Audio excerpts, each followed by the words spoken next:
Hello दोस्तों, आपका स्वागत है हमारे चैनल में। आज की वीडियो में हम लोग क्लास 10th का हिंदी का बीबीआई इंट्रोडक्शन देखने वाले हैं, वो भी सब्जेक्टिव। तो वीडियो को अंत तक जरूर देखिएगा। तो पहला क्वेश्चन है कि सेनानी ना होते भी चश्मे वाले को लोग कैप्टन क्यों कहते थे। तो इसका आंसर हो जाएगा, चश्मे वाला एक बहुत बहुत बूढ़ा मरियाल सा लंगड़ा आदमी था, जिसमें देशभक्ति की भावना कूट कूट कर भरी थी। वह गांधी टोपी पहनता था और काले रंग का चश्मा लगाता था। उसकी इसी देशभक्ति की भावना को देखकर लोग उसे कैप्टन कहते थे। यानी कि एक बूढ़ा आदमी था, मरियाल सा, और देशभक्ति की भावना कूट कूट कर भरा हुआ था। और वह जो है गांधी की तरह टोपी पहनता था और काले रंग का चश्मा। इस कारण से जो है देशभक्ति भावना को देखकर जो है कैप्टन कहता था उसको। अगला क्वेश्चन है, भगत की पुत्रवधू उन्हें अकेले क्यों नहीं छोड़ना चाहती थी। तो इसका जो हो जाएगा आंसर कि भगत की पुत्रवधू बाल गोविंद भगत को बुढ़ापे में अकेला नहीं छोड़ना चाहती थी, क्योंकि पुत्र की मृत्यु के पश्चात वे बिल्कुल अकेला पड़ गए थे।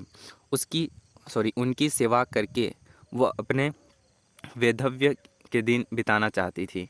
भगत जी बूढ़े थे, पुत्रवधू को उनकी भोजन की चिंता थी। बीमार पड़ने पर उनकी दवा यहाँ पर होगा, उसकी दवा और सेवा कौन करेगा, यह सोचकर वह भगत जी को अकेला छोड़ना नहीं चाहती थी। इसका आंसर हो जाएगा, यानी कि बाल गोविंद भगत जो है वो अकेला छोड़ना इसलिए नहीं चाहती थी पुत्रवधू, क्योंकि मृत्यु उसका पुत्र का जो है मृत्यु हो गया था, और वह जो है भगत जी जो है वो बूढ़ा हो गया था, और वो चिंता कर रही थी कि भोजन की चिंता, बीमार पड़ने पर कौन खाना बनाएंगे, सेवा करेगा, पालन पोषण करेगा। इसलिए जो है वह पुत्रवधू भगत जी को अकेला छोड़ना नहीं चाहता था।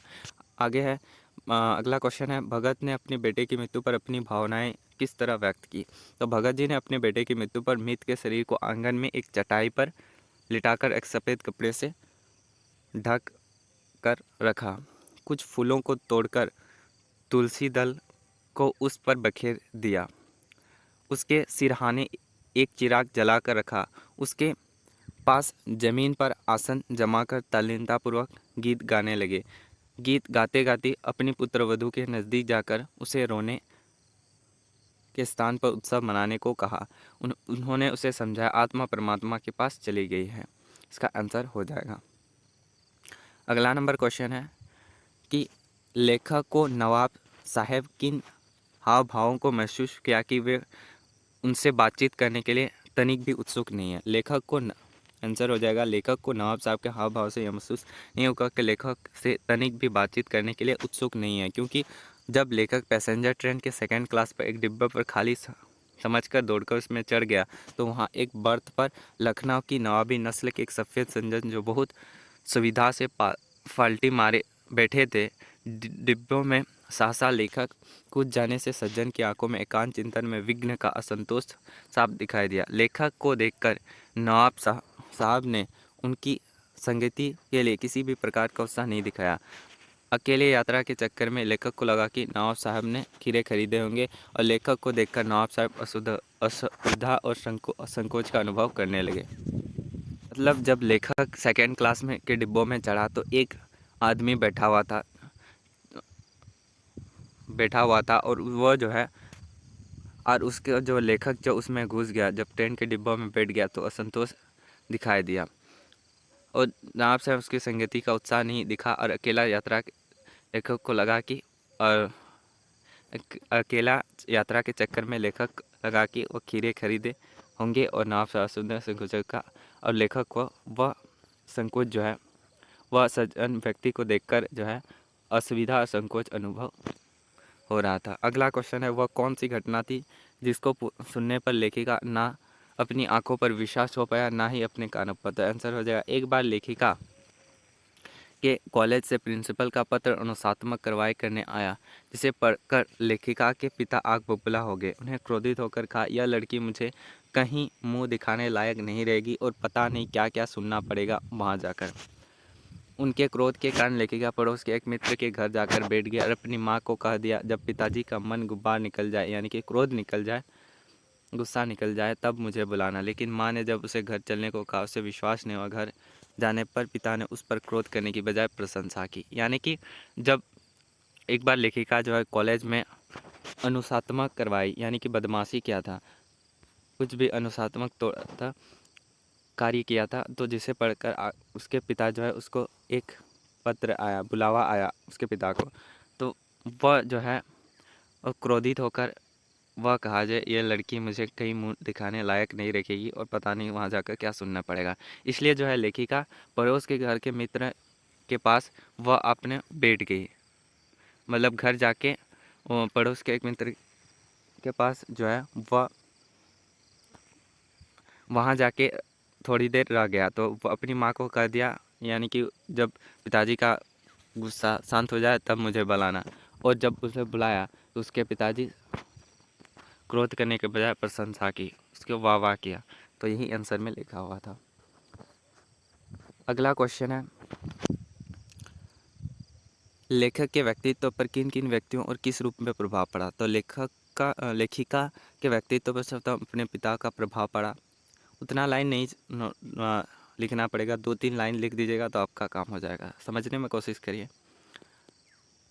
लेखिका के पिता आए दिन अपने घर पर राजनीतिक पर्यटन जमघट करते थे और आपस में बहसें करते थे, यानी कि लेखिका का व्यक्तित्व पर अपने पिता का जो है सर्वाधिक प्रभाव पड़ा। और लेखिका के पिता जो है अपने घर पर राजनीतिक पार्टियों का जमघट करते थे, यानी कि आपस में बहसें करते थे। और लेखिका को उनके पिता उन सबके साथ बैठने के लिए कहते, और ताकि मैं जान सकूं देश के चारों ओर क्या हो रहा है।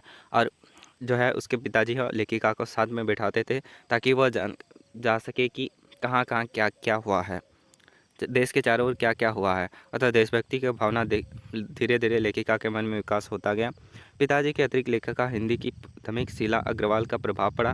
और दूसरा प्रभाव ये पड़ा कि पिताजी का अतिरिक्त लेखिका था हिंदी की प्राध्यापिका प्रोफेसर शीला अग्रवाल का भी प्रभाव पड़ा, जिन्होंने लेखिका को क्रांतिकारी साहित्य में रुचि पैदा किया। और चार दीवारी में बैठकर पिता के साथ लेखिका जो देश को जानने समझने का सिलसिला शुरू हुआ, वह शीला अग्रवाल की जोशीला बातों ने लेखिका को खून के लाल में बदल दिया। यानी कि जो है वह शीला अग्रवाल भी वह प्रेरित करते थे लेखिका को कि देश की मतलब देशभक्ति की भावना के लिए और अतः वे चार दीवार से बाहर आकर सड़कों पर भाषण देने उतर गए। पिताजी का अंतरंग और अभिन्न मित्र डॉक्टर अम्बालाल जी द्वारा उनके भाषण को सुनकर पिताजी सखी की प्रशंसा ने भी लेखिका के देश प्रेम की भावना को पनपने का काम किया। अगला क्वेश्चन की ओर बढ़ते हैं। अगला है, ये भी इम्पोर्टेंट है कि शहनाई की दुनिया में डुमराव क्यों याद किया जाता है। तो शहनाई की दुनिया में प्राय डुमराव को याद किया जाता है क्योंकि शहनाई और डुमराव एक दूसरे के लिए उपयोगी है।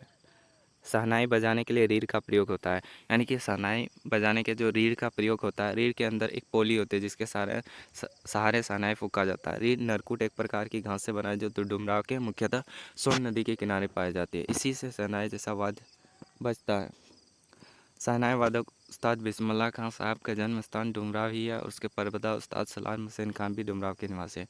यानी कि इसलिए फेमस है क्योंकि शहनाई और डुमराव एक दूसरे के लिए उपयोगी हैं। शहनाई बजाने के लिए एक रीढ़ का प्रयोग होता है और रीढ़ जो है वह डुमराव में ही पाया जाता है, सोन नदी के किनारे। इसलिए जो है शहनाई जो है डुमराव को याद किया जाता है। इसका आंसर हो जाएगा। अब अगला है, बिस्मिल्लाह खां को शहनाई के मंगल ध्वनि का नायक क्यों कहा गया।